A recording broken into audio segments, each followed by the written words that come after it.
Welcome student. Today we discuss the application of matrices. काल आपण सगळे एक्झाम्पल सोडवले होते.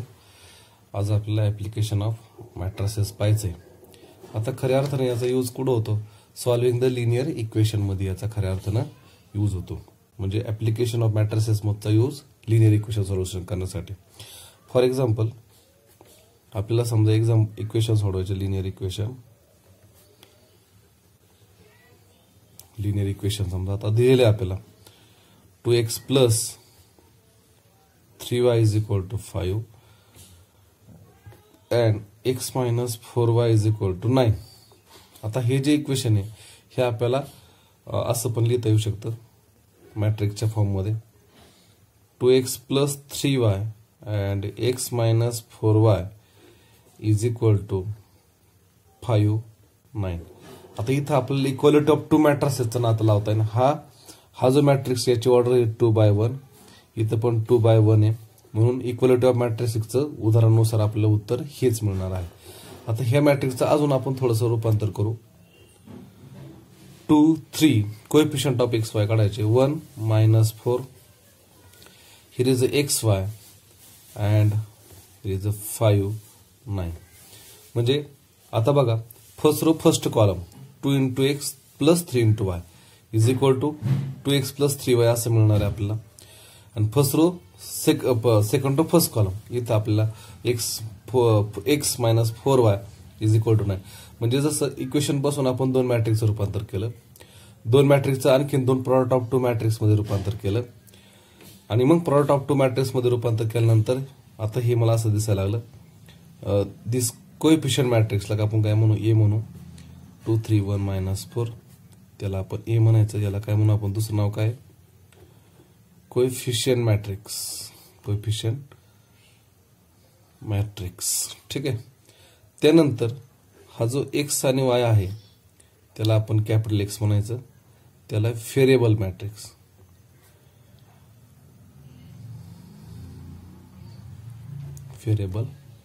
मॅट्रिक्स. आणि जो शेवटचा आहे 5 आणि 9 त्याला आपण बी म्हणूया. त्याला म्हणायचं कॉन्स्टंट मॅट्रिक्स. ठीक आहे.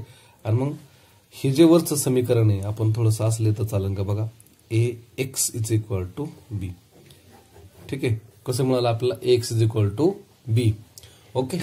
मग आता त्याच्यातला एक्स हा कॉलम मॅट्रिक्स आहे, बी हा कॉलम मॅट्रिक्स आहे, आणि दुसरा जो आहे तो 2/2 चा मॅट्रिक्स आपल्या या ठिकाणी लक्षात येईल. आता अशा प्रकारचे जे इक्वेशन्स आहेत याला सोडवण्याच्या दोन पद्धती. देयर आर टू टाइप्स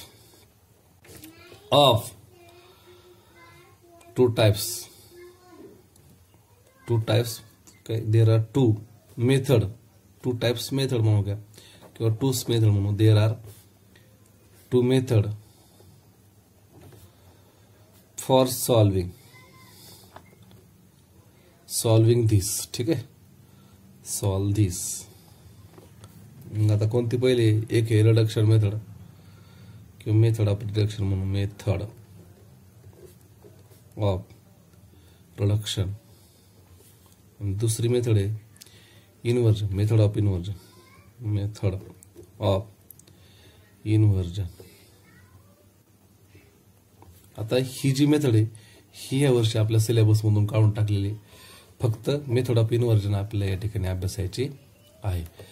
आता त्यातले आपण मेथड ऑफ इन्व्हर्जन पाहू. Method of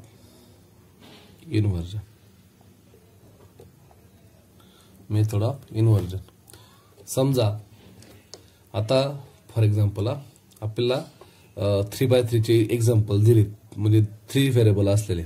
late we consider equations. कोणतं? a1x b1y c1z is equal to d1, a2x b2y c2z is equal to d2, a3x b3y c3z is equal to d3. आता याला आपण आपल्या form मध्ये आणलं. कोणत्या? बघा this one is a1 b1 c1 A2, B2, C2, A3, B3, C3.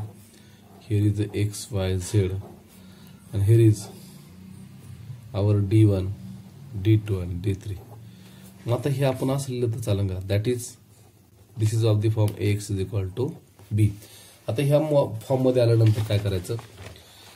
आता हे आपण अशा प्रकारचे इक्वेशन मागल्या, म्हणजे आपण आता ज्यावेळेस इनव्हर्स हा मॅट्रिक्स पाहतो त्यावेळेस आपण सोडवलं होतं. याला काय करायचं? याला इथं आय करायचं, कारण की एक्सची व्हॅल्यू आपल्याला फाइंड आउट करायची असते. मग इथं म्हणू आपण pre multiply by A inverse on both side we get. आणि मग इथे म्हणून A inverse into A x is equal to A inverse into B. A inverse A याचं उत्तर आपल्याला आयडेंटिटी मॅट्रिक्स मिळतं. मग ए इनव्हर्स बी असं मिळतं. मग एक्स इज इक्वल टू आपण इथे लिहू शकतो ए इनव्हर्स बी, कारण की आयडेंटिटी मॅट्रिक्सने कोणालाही मल्टिप्लाय केलं तरी आपलं उत्तर तेच मिळत असतं. आणि this is way to find the एक सोल्युशन ऑफ दिस, म्हणजे ही रिक्वायर्ड सोल्युशन काढण्याची पद्धत आहे. X is equal to A inverse B या माध्यमातून आपल्याला. मग आता इथं जो इनव्हर्स आहे, inverse can be find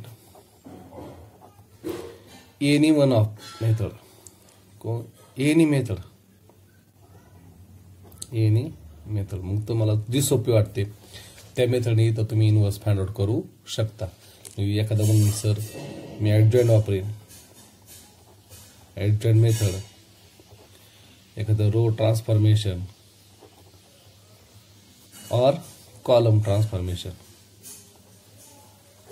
okay, तर ती कोणती मेथड वापर तरी चालू शकते, कायच अडचण नाही. ठीक आहे. Solve the equations 2x plus 5y is equal to 1, 3x plus 2y is equal to 7 by method of inversion. आता इथं स्पेशली इंडिकेशन केलं असतं की तुम्ही हे मेथड ऑफ इन्व्हर्जन त्याला काय करा, सोडवा. मग आता तुम्हाला काय करायचं? गिव्हन इक्वेशन, गिव्हन इक्वेशन लिहायचं आधी, गिव्हन इक्वेशन्स. ठीक आहे. मग कोणतं आहे? तर 2x plus 5y is equal to, हे एका खाली एक लिहायचं, 3x plus 2y is equal to 7. आता याचं रूपांतर करायचं मॅट्रिक्स फॉर्म मध्ये. करस्पॉन्डिंग मॅट्रिक इक्वेशन कसं तयार होतं बघा.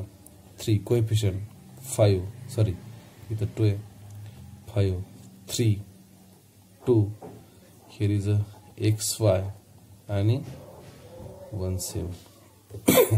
मग आता which is of the form, which is of the form कोणतं? एक्स इज इक्वल टू बीच्या फॉर्म मध्ये आपल्याला त्याचं रूपांतर करता येईल. मग ए इज इक्वल टू किती? 2 5 3 2. X is equal to XY and then b is equal to 1 7. ठीक आहे. असं आपण त्याचं रूपांतर करू शकतो. वेअर म्हणून. आता इथलं मॅट्रिक्स आपल्याला कळालं. आता हे इक्वेशनला काय करायचं? इक्वेशन 1 प्री मल्टिप्लाय म्हणा, pre multiply equation 1 by A inverse on both side we get. आणि मग A inverse into x, A inverse is equal to B, म्हणजे x is equal to A inverse into B. आता तुमचं target काय राहणार आहे? A inverse find out करायचं target राहणार आहे. मग आता ए इनव्हर्स काढण्यासाठी आधी ए तुमच्या लक्षात आलं. ए कसं आहे आपला मॅट्रिक्स? Nothing but 2 5 3 2. याचा डिटर्मिनंट अगोदर काढून घ्यायचा. 2 5 3 2. डिटर्मिनंट काय? 4 minus 15. Answer become -11. ठीक आहे. Which is not equal to 0. A inverse exist. आता ए इनव्हर्स एक्झिस्ट. ठीक आहे. आता डायरेक्ट आपण काय करायचं? ऍडजॉइंट याचा काढून घ्यायचा. Adjoint of A. Adjoint of A कसं काढणार आपण? तर कोणत्याही मॅट्रिक्सचा 2x2 चा ऍडजॉइंट काढताना काय करतो आपण? ह्या प्रिन्सिपल एलिमेंटची इंटरचेंज करतो. जर 2 2 दोन्ही सेमच आहे. नॉन प्रिन्सिपल जो डायगोनल आहे त्याचं काय करायचं? साइन चेंज करायचं. कळलं? आणि मग ए इनव्हर्सचा फॉर्म्युला काय? A inverse is equal to 1 upon determinant of A is into adjoint of A. Determinant of A किती आलं -11, ऍडजॉइंट किती आला 2 - 5 -3 2, आणि मग उत्तर बघा 1/11 -2 5 3 -2. This one is our inverse. एकदा का आपल्याला हा इनवर्स मिळाला की आपण ताबडतोब काय करायचं, त्याचं रूपांतर, त्याचं काय करायचं, त्याला इक्वेशन 1 मध्ये, जे आपला इक्वेशन आहे ना त्याला आपण इक्वेशन 2 म्हणूया. सबस्टिट्यूट इक्वेशन 2 मध्ये त्याला घेऊन जाऊ आपण डायरेक्ट. आता hence x is equal to इनवर्सची किंमत प्री मल्टिप्लाय केल्यानंतर अगोदर 1/11 -2 5 3 2, आणि बीचा जो मॅट्रिक्स येतो इथं घ्यायचा आहे 1 7. आता 1/11 ॲज इट इज ठेवायचं आणि आता गुणाकार करायचा. फर्स्ट इंटू याला येण्या गुणायचं, आडव्याचं उभं करायचं, -2 + 35 आणि 3 - 14. मग उत्तर आलं 1/11, इथं आलं 33/11, आणि मग 11 या दोघांना भागायचं. मग भागले तर येतं 3 - 1. इकडे जो x आहे, एक्सची व्हॅल्यू मिळाली. x कसा आहे आपला xy 3 - 1, मग एक्सची व्हॅल्यू किती 3 बाय इक्वालिटी ऑफ 2 मॅट्रिसेस. इथं म्हणायचं बाय इक्वालिटी ऑफ 2 मॅट्रिसेस, आणि मग x इज इक्वल टू 3 आणि y इज इक्वल टू -1. असं आपल्याला याचं उत्तर लिहिता येऊ शकतं. जसं की आपण ही एक आणखीन एक मेथड पाडली की एक्स आणि वायच्या मॅट्रिक्सच्या माध्यमातून देखील आपण लिनियर इक्वेशन सोडवू शकतो. म्हणजे अगोदर आपण पाहिल्यात मेथड, कोणकोणत्या पाहिल्यात पहा. एक मेथड पाहिली आपण ग्राफिकल इयत्ता 9वी 10वीला. दुसरी पाहिली सबस्टिट्यूशन मेथड. तिसरी पाहिली आपण इक्वल कोएफिशियंट मेथड, इक्वल सहगुण समान करणे पद्धती. चौथी पाहिले डिटर्मिनंट फॉर्म, आणि पाचवी आता पाहतोय आपण मॅट्रिक्स. ओके, म्हणजे अशा 5 पद्धती आपण हे इक्वेशन सॉल्व्ह करण्याच्या पाहिलेल्या आहेत अगोदर. ठीक आहे, म्हणजे आता मॅट्रिक्स पण ही का त्याच्यात काय झाली ऍड झालेली आहे. ठीक आहे. नाव example number 2, solve the following equation by the method of inversion. Special indication केलेलं असतं मेथड ऑफ इन्व्हर्जन, त्याच्यामुळे काळजी करायचं कारण नाही. x - y + z 3/3 आता हे is equal to 4. 2x + y - 3z is equal to 0. x + y + z is equal to 2. ठीक आहे. आता solution.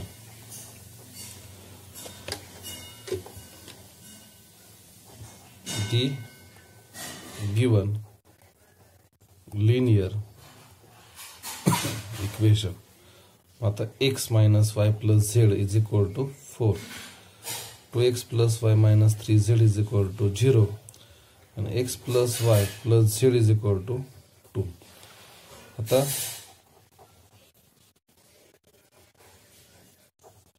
which is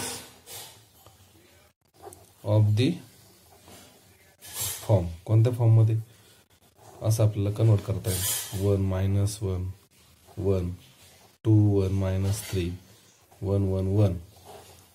Here is x y z, and last case constant matrix 4 0 2. That is x is equal to b. आता where a is equal to कौन है 1 - 1 1 2 1 -3 1 1 1. ठीक है. x matrix कोण आहे x y z, आणि b मॅट्रिक्स कोण आहे 4 0 2. ठीक आहे. आता याचं आपल्याला रूपांतर करायचंय. याचा डायरेक्ट ऍडजॉइंट आपल्याला सांगता येणार नाही. सांगता येईल आपण काढलेला आहे तसा डायरेक्ट, परंतु तरी देखील आपल्याला ऍडजॉइंट काढायचा, इन्व्हर्स काढावा लागणार. कारण कसं आहे, नाव म्हणायचं प्री मल्टिप्लाय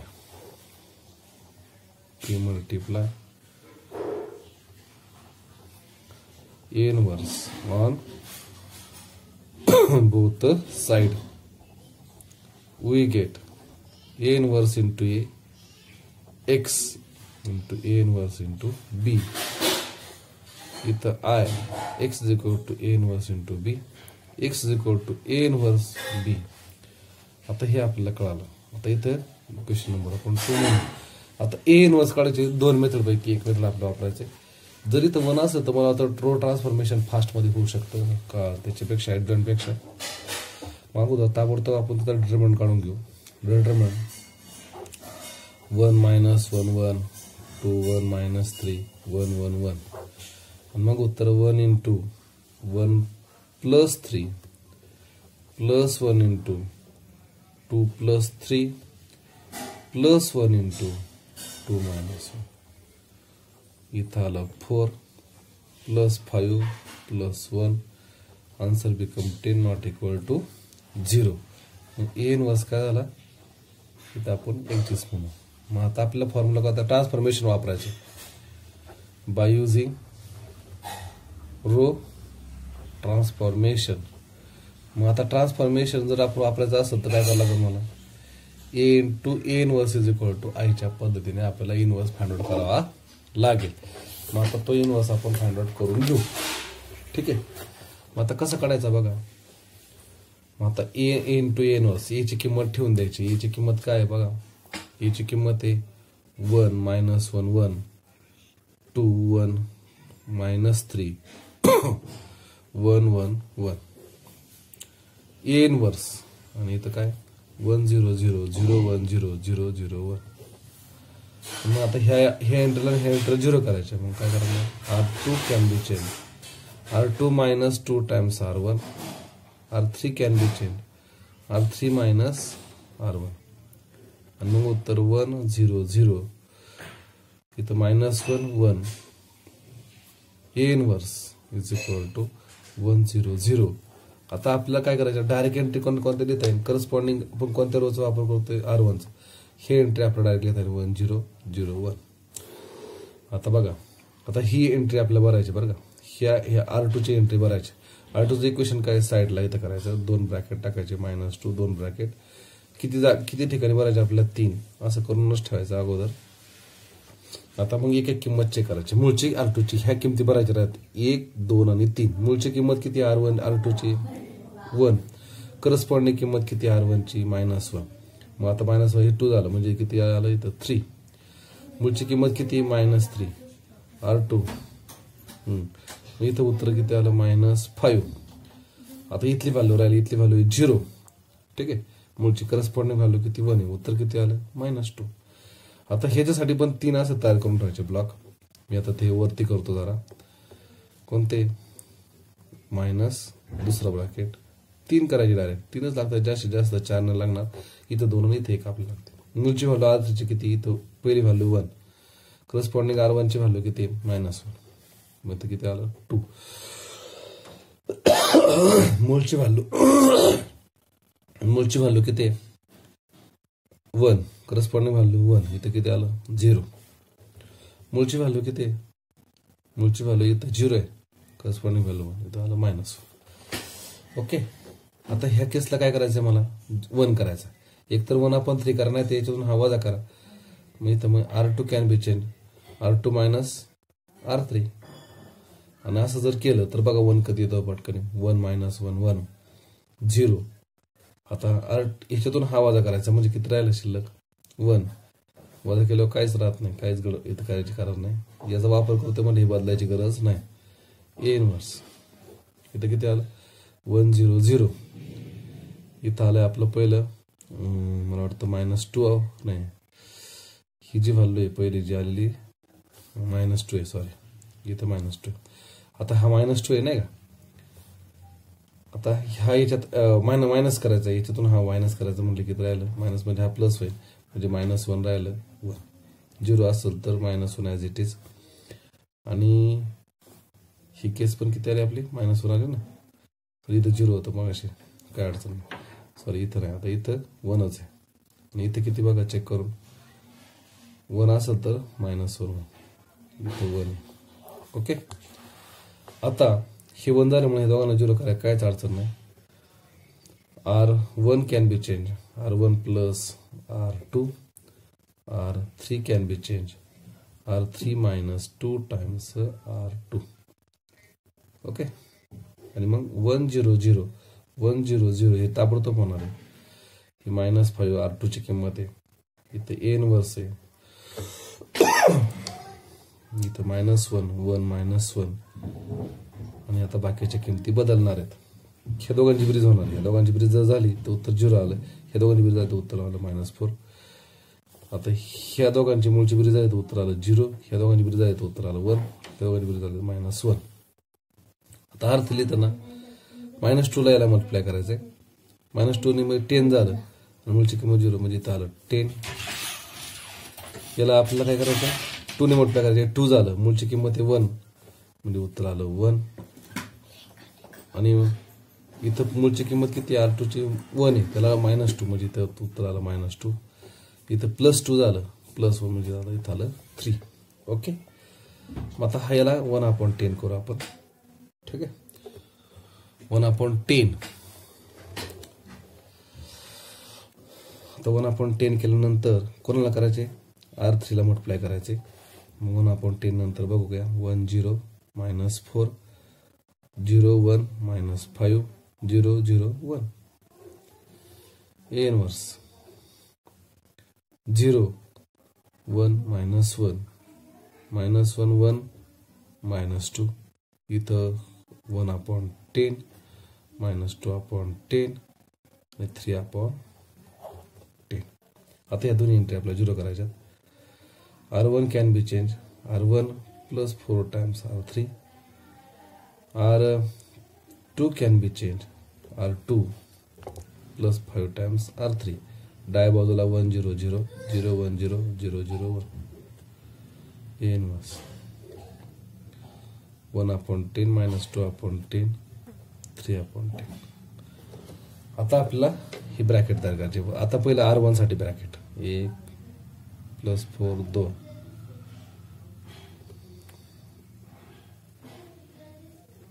3च करावं लागतं आणि R2 साठीचे 3.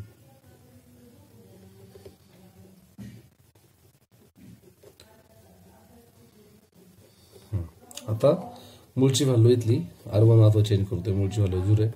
करस्पॉन्डिंग व्हॅल्यू आहे 1/10. मग इथं आलं उत्तर 4/10. ठीक आहे. मूळची व्हॅल्यू किती इथली 1 आहे. करस्पॉन्डिंग व्हॅल्यू -2/10 आहे. -8 10 इथं झालं 10 - 8 म्हणजे 2/10 आलं. ओके. इथं आलं 2/10. आता तिसरी राहिली -1 मूळची व्हॅल्यू आहे. करस्पॉन्डिंग व्हॅल्यू 3 हे झालं 12 हे -10 म्हणजे 2/10 इथं पण आपल्याला उत्तर मिळू शकतं. ठीक आहे. आता इथं आलं आपण इथे -1 मूळची व्हॅल्यू करस्पॉन्डिंग व्हॅल्यू 1/10 आहे. इथं -10 म्हणजे -5 आपण आलं पाहिजे. -5/10 इथली मूळची व्हॅल्यू 1 आहे. इथं 1 किती -2/10 घ्यायचे. -10 आणि 10 इथं 0 यायला काय हरकत नाही. नंतर मूळची व्हॅल्यू किती बघा. मूळची व्हॅल्यू -2 आहे. इथं 3/10 15 झालं 5/10. ओके. मग A इन्व्हर्स आपल्याला मिळाला. किती मिळाला बघा. आपण इथून सगळ्यातून 10 कॉमन काढू. 1/10 टाइम्स 4 2 2 -5 0 5 1 -2 आणि 3 असा आपल्याला A इन्व्हर्स मिळाला. A इन्व्हर्स मिळाल्यानंतर काय करायचं आपल्याला त्या इक्वेशन मध्ये आपल्याला त्याला काय करायचं ठेवायचं.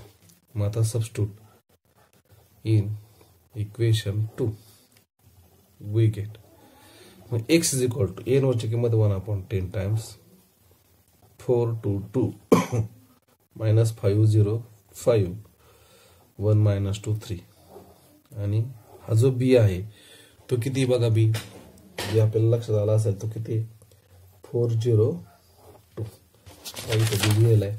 B आपण घेतलाय 402 त्याच्यानुसार घेतलाय. आता मल्टिप्लिकेशन या ठिकाणी करा. n याला गुणा 16 उत्तर, n याला गुणा 0 उत्तर, n याला गुणा +4, n याला गुणा -20, n याला गुणा 0च आहे, याला गुणा 10,000, n याला गुणा 4, n याला गुणा 0, n याला गुणा 6 अधिक 6. मग उत्तर 1/10 टाइम्स 20 -10 10 10 ने भागल्यानंतर 2 - 1 1 असं उत्तर मिळतं. इथे आपला x मिळाला. x म्हणजेच काय x y z आणि मग उत्तर काय म्हणून मला 2 - 1 1 आणि उत्तर x ची किंमत मिळाली 2, y ची मिळाली -1, z ची मिळाली 1. म्हणजे अशा पद्धतीने आपल्याला ह्याच्या किमती काढता येतात. ठीक आहे, ओके. इथं तुम्ही आता एखादा बोलेल सर ऍडजॉइंट मेथड वापरू का, चालेल, काय अडचण नाही, ऍडजॉइंट वापरली तरी चालते, पण ऍडजॉइंटला पण बराच वेळ लागतो. त्याच्यापेक्षा आपलं जरी साधारणपणे एक्झाम्पलमध्ये लक्षात घ्यायचं, इथं जर 1 असेल हा इथं दिलेला आहे, तर आपल्याला हे ट्रान्सफॉर्मेशननी फार सोपं आहे. याच्यापेक्षा रिडक्शन मेथड सोपी होती, परंतु ती आपल्या सिलेबसमध्ये नाही. ठीक आहे, आता हा लेखी प्रॉब्लेम असतो तो आपल्याला सोडवायचा आहे इन्व्हर्जन मेथडने. सोल्युशन आता काय सांगितलं बघा, the cost of 2 books and 6 notebook is ₹34 and the cost of 3 books and 4 notebook is ₹31. Using the matrices, find the cost of one and one notebook and book असं आपल्याला सांगितलेलं आहे. 1 notebook and 1 book असं आपल्याला लक्षात घ्यायचं. 1 book and 1 notebook. ठीक आहे, इथे एक शब्द प्रयोग राहिलाय, 1 book पाहिजे होता, इथं बुक घेतो. ठीक आहे, 1 book and 1 notebook. मग लेट म्हणायचं ₹X and ₹Y be the cost of 1 book and 1 notebook respectively. मग आता इथं म्हणायचं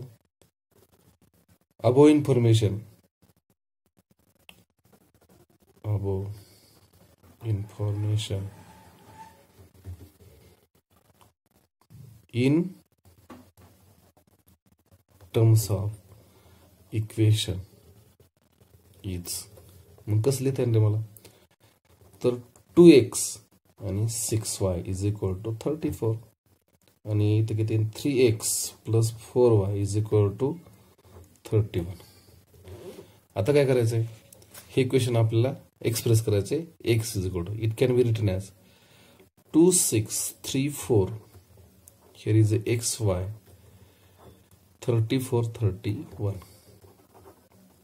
which is of the form, कोणत्या फॉर्म मध्ये, x is equal to b.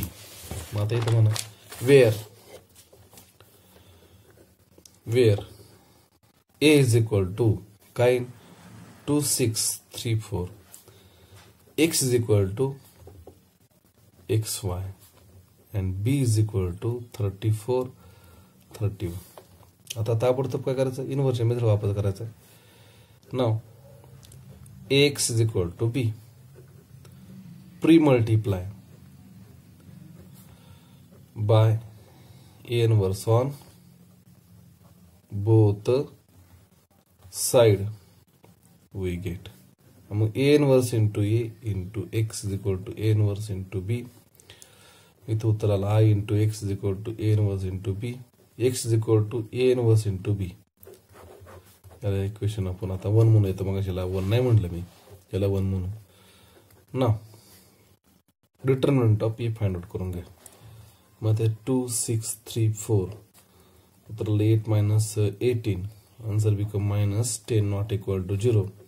A inverse exist. Direct adjoint काढून घ्या. Adjoint of A 4 2 -3 -6.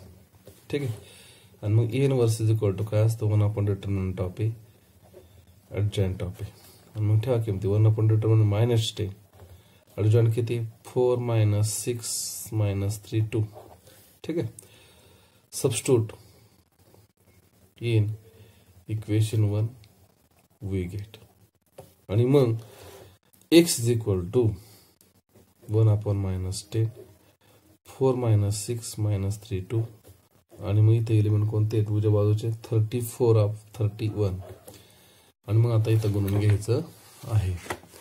आणि मग आता बघा गंमत, x is equal to -1 upon 10, first row first column, याने याला गुणा, मग 16 आणि 12 आणि 13 136 वजा 186 आणि नंतर मला वाटतं वजा 12 हाताले 102 ठीक आहे. आणि प्लस 62 असं उत्तर म्हणून -1/10 इथून वजा करा. मला वाटतं इथे किती राहते ना साधारणपणे किती उत्तर येऊ शकतं अंदाजे. साधारणपणे 5 येतं का बघा, म्हणजे 50 राहतं का, 50 -50 राहतात. इथे किती राहतात बघा, -40 राहू शकतात. ओके ना. मग आता वजा 10 आतमध्ये गुणा, मी इथं राहीन 5, इथं राहीन 4 आणि मग x = 5/4 आणि मग x ची value xy 5 4 by equality of two matrices x = 4 y = x = 5 y = 4. आणि मग आपण इथे लिहू शकतो आन्सर काय लिहायचं, द कॉस्ट ऑफ शाब्दिक प्रॉब्लेम आहे 1 notebook इज ₹5, ठीक आहे, and 1 book is ₹5 and 1 notebook is किती 4. म्हणजे अशा पद्धतीने शाब्दिक प्रॉब्लेमचं उत्तर शाब्दिक मध्येच लिहावं लागतं, तेव्हा आपल्याला पूर्ण मार्क मिळतात. एका वर्षी असं झालं इक्वल टू मॅट्रिक्स एका मुली न केल्यामुळं 99 मार्क पडली, 1 मार्क ते इथं त्याचा कॅन्सल केला इक्वलिटी ऑफ टू मॅट्रिक्स न सांगितल्यामुळे. म्हणजे असं तुमचं कोणाचं होऊ नये म्हणून काळजी घ्यायची. आणि शाब्दिक प्रॉब्लेमचं उत्तर शेवटच्या शाब्दिक उत्तरालाच मार्क असतात, हे लक्षात घ्यायचं.